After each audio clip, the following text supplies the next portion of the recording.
focusing on verses 11 through 25. Romans chapter 11, verses 11 through 25. And just a little context to set us up.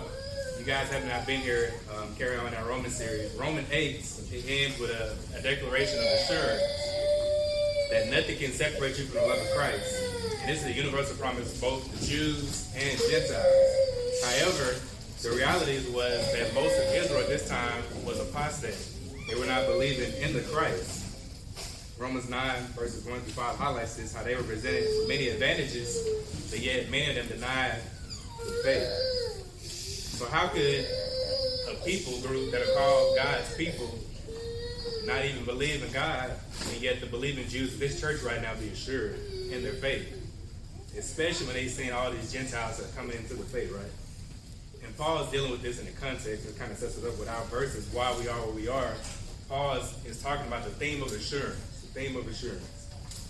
So let's look at verses 11 through 24. It reads this: I say then, have they stumbled that they should fall? Certainly not. But through their fall, to provoke them to jealousy, salvation has come to the Gentiles. Now their fall is riches for the world, and their failure riches for the Gentiles. How much more the fullness? For I speak to you Gentiles, inasmuch as I am apostle to the Gentiles. I magnify my ministry, if by any means I may provoke to jealousy those who are my flesh and save some of them.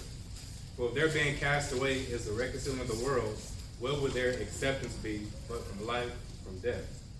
But the first fruits is holy, the lump is also holy, and the root is holy, so are the branches.